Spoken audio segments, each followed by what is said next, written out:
भगवते पुरुषाय तुभ्यं प्राणान्नमो भगवते पुरुषाय तुभ्यं तस्मै रामानुजार्याय नमः परमयोगिने यः श्रुतिस्मृतिसूत्राणाम् अंतर्ज्वरमशेषमत् अंतर्ज्वरमशेषमत्। बोलिए श्री गुरुदेव भगवान की। श्रीमन्नारायण नारायण नारायण श्रीमन्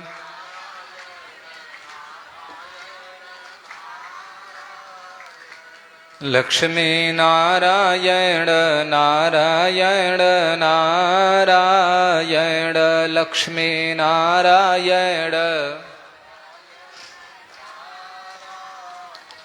श्री हरि नारायण नारायण नारायण श्री हरि नारायण। गोविंद नारायण नारायण नारायण गोविंद नारायण। बोलिए श्री गोविंद भगवान की, भागवत भगवान की, श्री सर्वेश्वर महादेव की जय जय। श्री राधे श्याम। अखिल कोटि ब्रह्मांड नायक अकारण करुणा बरुड़ाले सर्वेश्वर सर्वांतर्यामी ब्रजजन चंदन वसुदेव नंदन नंद नंदन प्रभु श्री श्याम सुंदर के श्री युगल चरण कमलों में भाई भावमयी चंदन समर्पित करते हुए भगवत कथा का रस स्वादन कर रहे समस्त भगवत चरणानुरागी धर्मानुरागी सज्जन वृंद, श्रद्धामयी वात्सल्यमयी देवियों, उपस्थित संत वृंद, विद्वत वृंद, वैष्णव वृंद, भक्त वृंद तथा जिनके द्वारा श्री रामचरित मानस के माध्यम से राम कथा का अवगाहन श्रवण लाभ ले रहे थे, ऐसे श्री अभिषेक शास्त्री जी महाराज। देखो, हमारे जीवन में जब तक कथा नहीं सुनेंगे, श्रवण लाभ नहीं लेंगे, तो हमारे जीवन की जो व्यथा है, व्यथा यानी कष्ट, व्यथा यानी दुख, व्यथा यानी बार बार संसार के गोता लगाते रहना, चक्कर लगाते रहना, डूबते रहना, मरते रहना, उलझते रहना, सुलझते रहना आदि जो है, ये कष्ट निवारण नहीं हो सकता है। तो इसके लिए कहीं साधन है कि राम कथा ताकर दृढ़ नावा, भवसागर से पार करना चाहते हैं। और देखो, आज करो चाहे आज के वर्षों बाद करो, बढ़िया है इसी जन्म में हो जाए। हिसाब तो करना है, पार तो होना है, अभी हो जाए तो बहुत बढ़िया रहेगा। इसलिए तो भगवान अवनी पर आते हैं, पृथ्वी पर आते हैं, इस धरती पर आते हैं, ताकि जो है तथा परमहंसाना मुनीना ममलात्मना भक्ति योग विधानार्थम कथम पश्येहि स्त्रिय। तो कुंती माता यहां भी कही कि प्रभु मैं क्या बताऊं, जो है भक्ति योग में जो लगे हैं, जब वो ही आपको नहीं पहचान पाते थे, कथम पश्येहि स्त्रिय, मैं स्त्री जाति में उत्पन्न, अधम ते अधम अधम मैं नारी, अधम ते अधम। कौन कहा? शावरी बोली, अधम से अधम मैं हूं, नारी जात, उस पे भी महाराज हमारा कुल वर्ण आदि देख लीजिए हम।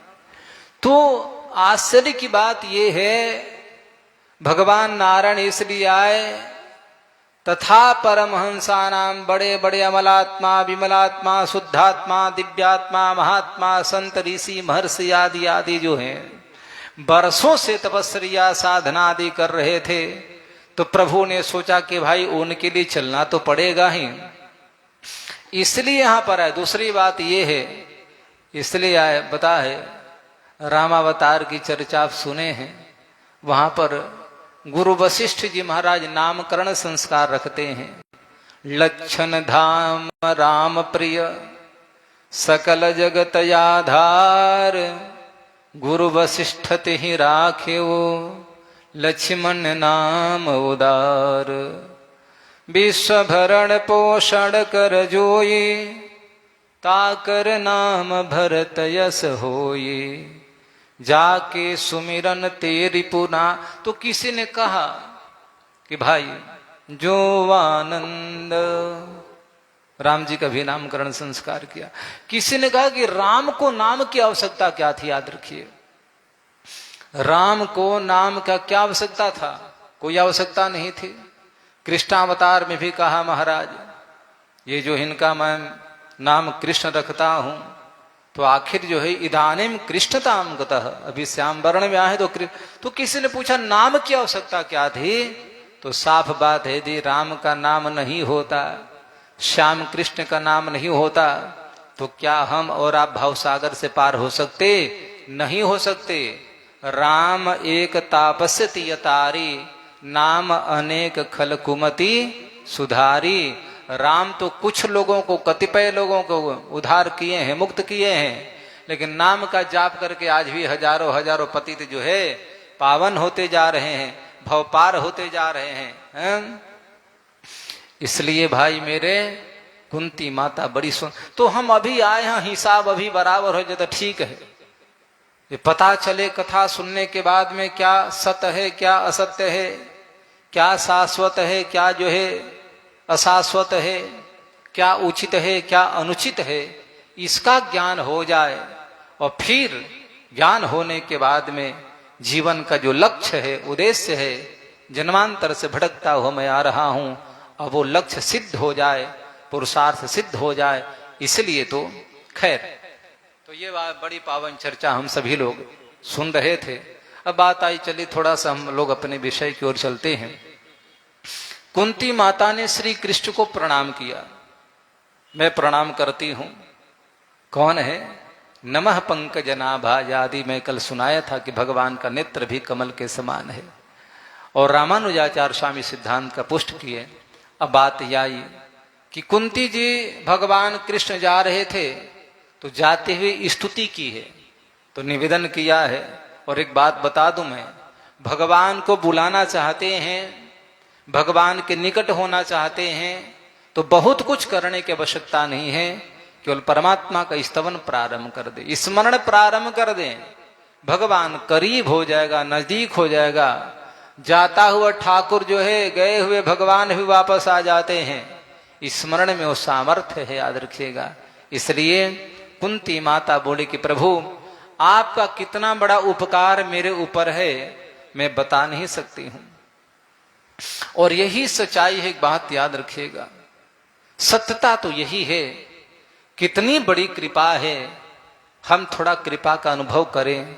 राम राम राम, यो मे गर्भम गतस्यापि पूर्वम में संचितवान पयः शेष कार्यम विधानार्थम। अरे उस परमात्मा की कितनी बड़ी कृपा है कि जन्म होने के पहले दूध की व्यवस्था कर दिया था। वो चाहे मानव हो, चाहे कोई भी जो है पशु पक्षी आदि जो है भोजन की व्यवस्था कर देता है। तो फिर आज हमारा शरीर मिल गया, मैं मातृगर्भ से बाहर आ गया, तो क्या भरण पोषण आदि नहीं करता है क्या? फिर वो करता है, याद रखिएगा। तो इतनी बड़ी चिंता जिसको है, और फिर हम अपने चक्कर में पड़े रहते हैं। इसलिए कुंती बोले कि प्रभु कितनी बड़ी कृपा है, मैं वर्णन नहीं कर सकती हूं। यथा हृषिकेश खलेन देवकी, यथा हृषिकेश खलेन देवकी। हे ऋषिकेश, हे इंद्रियों के स्वामी, मैं आपको प्रणाम करती हूं। हमको एक बात याद आ रही है, जब कंसेन रुद्धाति चिरम सुचार पिता, जब आकाशवाणी हुई थी, अस्त्यस्त्वाष्टमो गर्भो हंतायाम बहसे बुधः, अरे कंस किससे प्रेम कर रहे हो? इस देवकी से। अरे देवकी के गर्भ से उत्पन्न होने वाला तुम्हारा काल होगा। इसलिए ये तो वही बात है जैसे सर्पिणी को दूध पिलाना हुआ।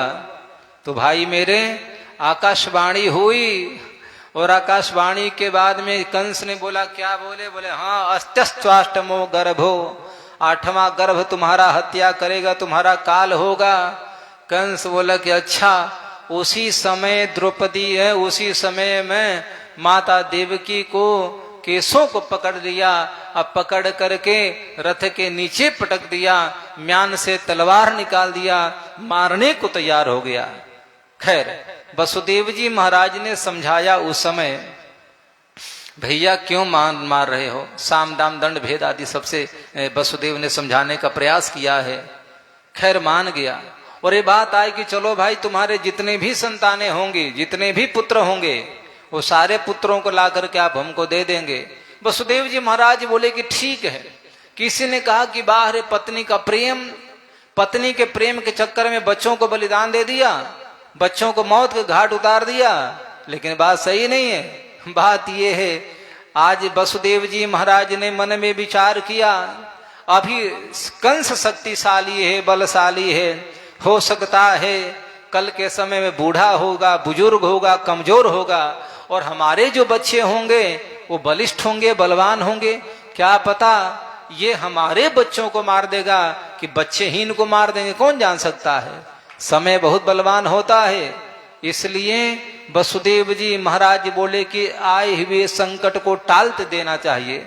अब पति का धर्म होता है पत्नी का रक्षा करना, इस हिसाब से भी रक्षा किया। खैर, तो आज कुंती माता बोली कि प्रभु, कंसेन रुद्धाति चिरम सुचार पिता। दुष्ट कंस जो है माता देवकी के केसों को पकड़ा, यहां तक तो ठीक है, लेकिन पता है क्या उसने जो है महाराज, उसके जो देवकी के जो पुत्र थे उसको भी तो मार दिया। विमोचिता हम च सहात्मजा विभो। प्रभु आप देवकी नंदन जरूर बने हैं, देवकी के पुत्र जरूर बने हैं, लेकिन जितनी बड़ी कृपा हम पर आपकी है उतनी बड़ी कृपा तो माँ देवकी पर भी आपने नहीं किया है। कृष्ण ने कहा कि वो कैसे बताइए? बोले कि ऐसे, जैसे मान लो देवकी नंदन आप हैं, लेकिन देवकी वसुदेव तो बरसों बरसों कारागृह में बंद थे, और बाद में निकले, आपने जाके निकाला, उनको कारागृह से मुक्त किया। लेकिन प्रभु बात यह है कि देवकी ने जिन संतानों को जन्म दिया था, जिन बच्चों को जन्म दिया था बालकों का, उस बालक को तो नहीं बचा पाए आप, लेकिन इतनी बड़ी कृपा पर हम पर है कि आपने हमको भी बचा लिया और हमारे बच्चों को भी बचा लिया। याद रखिएगा, विमोचिता हम च सहात्मजा विभो त्वयि नाथे न महुर विपद गणा। प्रभु जीवन में बार बार तो विपत्तियां, और हर विपत्तियों में आप रक्षा की। एक बात याद रखिएगा, जब कोई मार्ग न दिखे, सारे लोग आंख बंद कर लिए हैं, मुंह फेर लिए हैं, और उसमें अकस्मात कोई व्यक्ति आकर मदद करता है आपको, तो सोचना चाहिए कि आया नहीं है, इसको किसी ने भेजा है। कौन भेजा है? अरे भाई, सगे संबंधी मित्र आदि सबने छोड़ दिया, कोई नहीं पूछा। एक अनभिज्ञ व्यक्ति, अनजान व्यक्ति आकर पूछा है, तो पूछा नहीं है, आया नहीं है, इसको भेजा है। कौन भेजा है? जो सारे जगत की व्यवस्था को करता है, परमात्मा नारायण ने भेजा है। ये विश्वास हमको रखना चाहिए भाई मेरे। तो कुंती माता बोले कि प्रभु मैं क्या बताऊं, इसलिए याद रखिएगा, कुंती ने वरदान में मांगा, विपदः सन्तु नः शश्वत् तत्र तत्र जगद गुरु। हे जगत गुरु, जगत गुरु मने, अच्छा वहां लिखा कृष्णम वंदे जगत गुरु, भगवान श्री कृष्ण ही जगत गुरु हैं। और यहाँ जो है कई जगत गुरु आज भी हैं, रामानुजाचार्य से लेकर के वल्लभाचार्य संप्रदाय में और शंकराचार्य संप्रदाय में आदि आदि आदि सब में जगत गुरु हैं। क्या हमने जगत गुरु का काम किया है?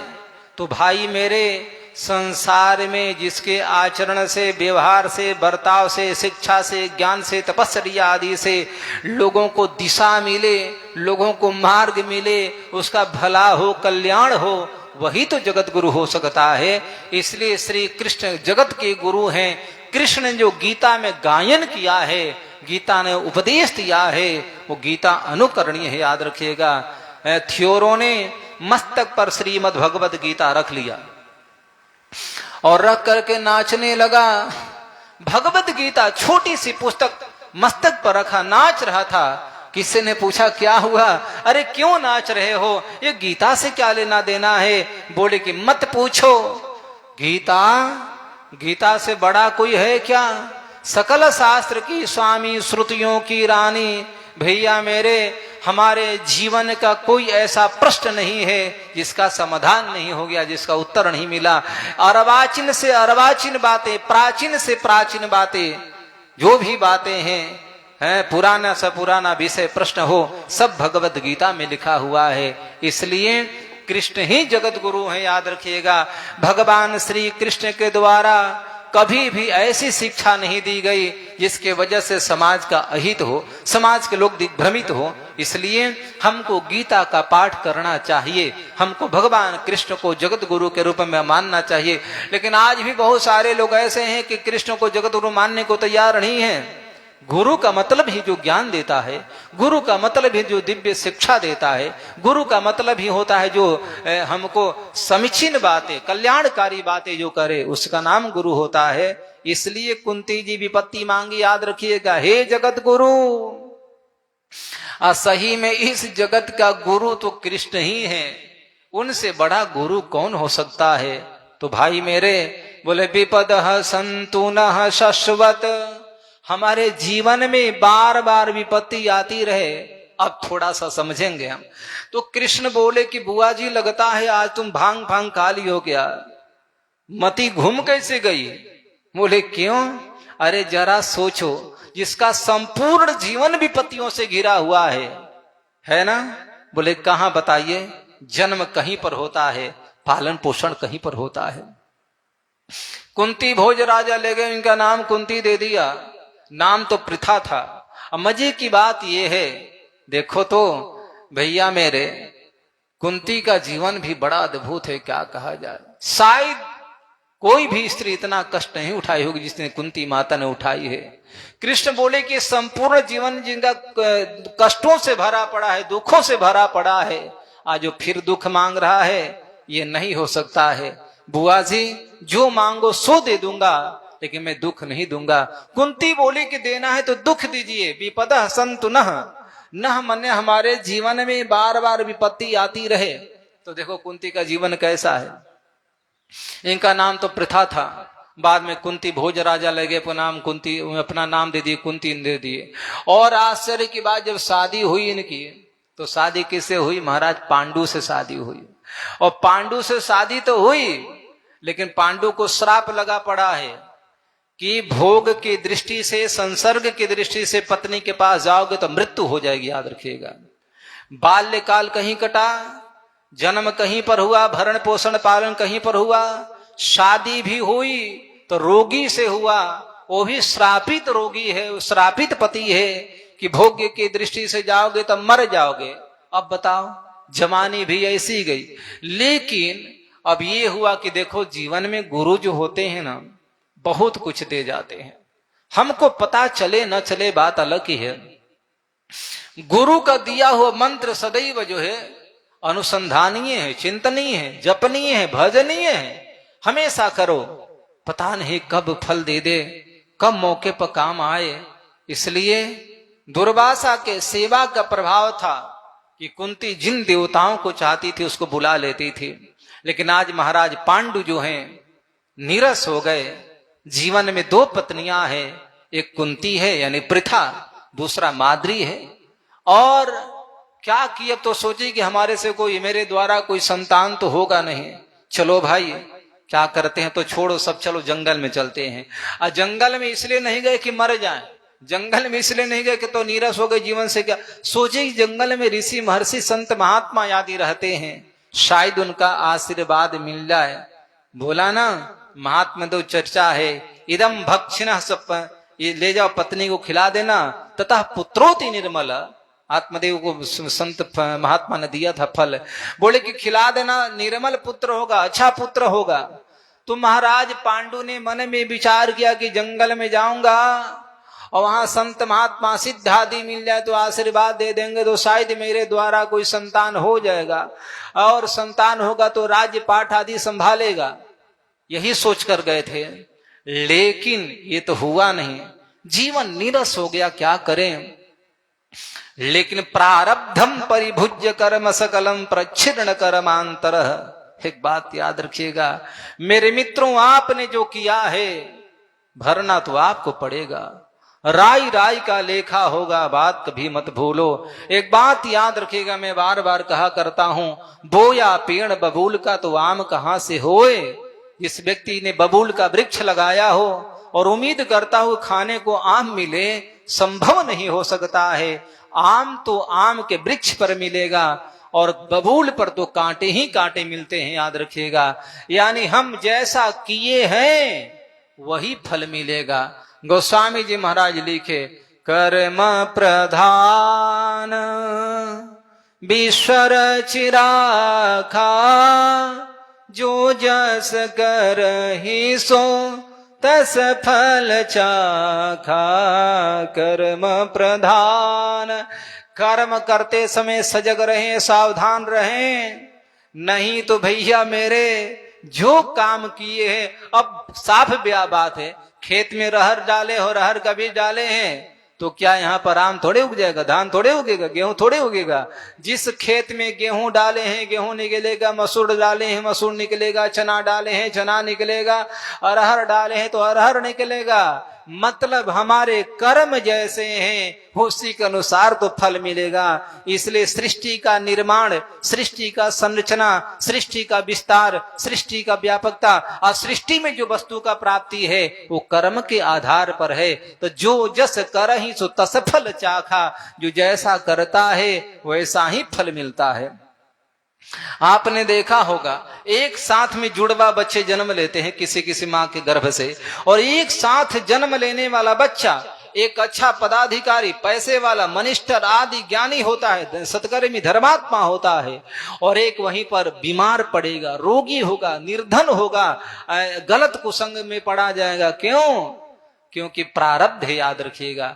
यदि भाग्य में सुख नहीं है तो सुख नहीं मिल सकता है। और सुख कैसे मिलेगा? जब आपने काम अच्छा किया है। इसलिए मेरे भाई, भगवत गीताकार भगवान श्री कृष्ण बोले, अर्जुन कर्मण येवाधिकारस्ते मां फले सुखदाचन मां कर्म फल भूतोर। अर्जुन तुम कर्म करो, कर्म के अधिकारी हो, और फल तो मेरे ऊपर छोड़ दो, फल तो मैं दूंगा। अच्छा, कुछ लोग प्रश्न करते हैं कि जब फल हम कर्म के अधिकारी हैं, फल परमात्मा देगा, तो हम जैसा करेंगे वैसा मिल जाएगा। ये भी बात नहीं है, कभी मैं चर्चा करूंगा। तो नियतम कुरु कर्मत्तम कर्म ज्यायोह्य कर्मण, कृष्ण ने कई बार कहा कि नित्य प्रति तुम कर्म किया करो। इसलिए भाई मेरे, प्रारब्ध का भोग भोगना पड़ता है। आज महाराज पांडु को जो श्राप मिला है, कौन सा? कि भोग की दृष्टि से भारिया के पास जाओगे, मर जाओगे। और यही हुआ। यह क्यों हुआ पता है? देखो, बिना विचारे किसी को मारना नहीं चाहिए। अच्छा, किसी ने कह दिया मैं शिकायत करना चालू कर दे, भी गलत है। मैं न सुना हूं, न मैं देखा हूं, न कभी विचार किया हूं, किसी ने कह दिया हाँ मैं चालू हो गया। अरे तो वही बात है, कौआ कान लेकर जा रहा है, कौआ के पीछे पड़ गया, कान तो देखे अपना। कुछ लोगों की आदत है, किसी ने कुछ कह दिया हाँ हाँ हाँ, अरे क्यों कह दिया? हो सकता है उसकी शत्रुता हो, उसकी बैरी हो, दुश्मन हो। इसलिए जो कह दिया, सुना हुआ भी सच नहीं होता है, कभी कभी देखा हुआ भी सच नहीं होता है। तो हम किसी को कुछ कहें तो विचार करने के बाद करना चाहिए। और आज महाराज पांडु जो थे जवानी में, याद रखिएगा, जंगल में गए थे शिकार करने, और वहां क्या किए भैया? निशानाबाज तो थे ही, देखे तो वहां हिरण और हिरनी दोनों आपस में संग कर रहे थे, आपस में प्रेम कर रहे थे। और उसी समय महाराज पांडु ने निशाना लगाया, मार दिया हिरण को, ही पर बेचारा हिरणी को मार दिया। गिर गई, मर गई। और वो हिरण नहीं थे, हिरणी नहीं थी, हिरणी कौन थे? ऋषि थे, याद रखिएगा। ऋषियों ने, ऋषि पत्नियां थी, ऋषि थे। लोग सोचे कि भाई लोकापवाद होगा, हम लोग आपस में संसर्ग करेंगे, भोग करेंगे तो लोग मजाक बनाएंगे, इसलिए चलो ना भेष बदल देते हैं। अब भेष बदल करके पशु योनि में, हिरण योनि में आकर के वहां विहार कर रहे थे आपस में। और महाराज पांडु ने बिना जाने बूझे जो है बाण चला दिया, वो मर गई हिरणी, याद रखिएगा। और मारी तो ऋषि थे, ऋषि पत्नी थी, तो बेचारी मर गई पत्नी। ऋषि ने श्राप दिया कि जाओ, जैसे आज तूने मेरे को भोगों से वंचित कर दिया, मेरे पत्नी को मार दिया, मैं भी श्राप देता हूं कि तो जीवन में कभी भोग नहीं कर पाएगा। अब भोग करने के लिए जाएगा, उसी समय मर जाएगा, याद रखिएगा। और यही कारण है कुंती का जन्म कहीं, पालन पोषण कहीं, शादी हुई तो महाराज पांडु से शादी हुई, और शादी वो भी हुई तो श्रापित पति है कि भोग की दृष्टि से जाओगे तो मर जाओगे। लेकिन आज पांडु के काफी समय हो गया, आज मन में सोचा मेरे द्वारा तो कोई संतान होगी नहीं, तो क्यों नहीं करें। कुंती को बुलाया, देवी एक बात कहूं? बोले हाँ बताइए प्रभु। बोली कि तुम कहा तुम्हारे गुरु दुर्वासा मिले, और दुर्वासा ने तुमको मंत्र दिया है, और देवी तुम जिस देवताओं का वाहन करोगे वो देवता तुम्हारे पास आ जाएंगे।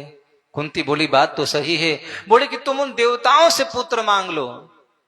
कुंती बोली कि नहीं प्रभु, ये संभव नहीं है, आप ऐसा आप हमसे आदेश न करें, मैं जब भी संतान चाहूंगी तो आप ही का संतान चाहूंगी, ये धर्म विरुद्ध होगा। महाराज पांडु बोले कि मेरा आदेश है देवी। बहुत कुछ कहने के बाद कुंती ने मना कर दिया, लेकिन बार बार जो है महाराज पांडु बोले देवी तुम कहो तो करो तो सही, कोई दोष नहीं, देवताओं से आशीर्वाद लेना कौन बड़ा पाप हो जाएगा। तो बार बार पांडु के कहने से आज्ञा समन सुसाहित सेवा, पति का आज्ञा का पालन करना चाहिए। वो पांडु तुम्हारा धर्मात्मा है, उन्होंने आदेश दिया, तत्क्षण जो है उसने आवाहन किया। अच्छा फिर यहाँ पांडु बोले कि काम करो, यदि धर्म संगत होगा तब तो भाई धर्मराज नहीं आएंगे, यदि अधर्म होगा तो धर्मराज नहीं आएंगे, धर्म संगत होगा तो धर्मराज आएंगे। इसलिए आवाहन करना चाहती हो तो पहले धर्मराज का आवाहन करो। यदि धर्मराज आ गए तो समझना चाहिए कि यह शास्त्र सम्मत है, धर्म के विरुद्ध नहीं है। तब जाकर कुंती माता जो है धर्मराज का आवाहन किया, मंत्र पढ़ा महाराज। देवाधीनम च देवता, याद रखिएगा, देवता मंत्र के अधीन है। मंत्र पढ़ेंगे देवता आ जाएंगे। प्रतिदिन होता है ना यज्ञशाला, आपके यहाँ बनेगा, हवन करेंगे आप लोग, पंडित जी बोलेंगे हैं नारायणम नारायणाय, हे नारायण आवाहयामी स्थापयामी, आप यहाँ पर आइए।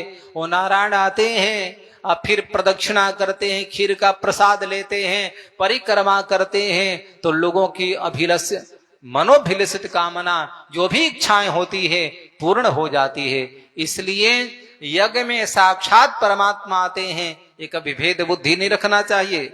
धर्मराज वहां पर आए, धर्मराज के आने के बाद में धर्मराज ने कुंती पर दृष्टिपात किया। ऐसे नहीं भोगों के भोग हुआ, दृष्टिपात देख लिया, और देखने के बाद चले गए। 1 साल बाद में बालक का जन्म हुआ, याद रखिएगा। और बालक का जन्म हुआ, धर्मराज आए थे, इसलिए उसका नामकरण धर्मराज युधिष्ठिर रखते हैं, याद रखिएगा। आकाशवाणी हुई, उसी समय इस बच्चे से बड़ा कोई धर्मात्मा नहीं हो सकता है, धर्मशील होगा, बहुत बड़ा धर्मात्मा होगा, जहां पर रहेगा लोगों को धर्मानुकरण कराएगा, रहेगा तो अपने राज्य में किसी प्रकार के अधार्मिकता आदि आदि नहीं होने देगा। आकाशवाणी हुई, बड़े प्रसन्न हुए। बाद में पांडु महाराज बोले कि देवी अब तुम जो है अब बल का वाहन, कोई ऐसा बच्चे का जन्म दो जिसके पास अपार बल होना चाहिए। तब उन्होंने पवन को बुलाया, याद रखिए, पवन देव का वाहन किया। अब पवन देव का वाहन किया, पवन देव वहां पर आए, दृष्टिपात किए, तो उनके भी पुनः 1 साल बाद में बालक का जन्म हुआ। अब बालक का जन्म होते ही आकाशवाणी हुई, भैया इस बच्चे से शारीरिक बल में कोई ज्यादा नहीं हो सकता है, याद रखिएगा, बहुत बड़ा बलिष्ठवान होगा, बलवान होगा। उस समय भीमसेन के शरीर में 2000 हाथी का बल था, याद रखिएगा। जन्म होते ही 2000 हाथी का बल, और शेर ने दे करके झपट्टा मार लिया। याद रखिएगा, कुंती माता भयभीत हो गई।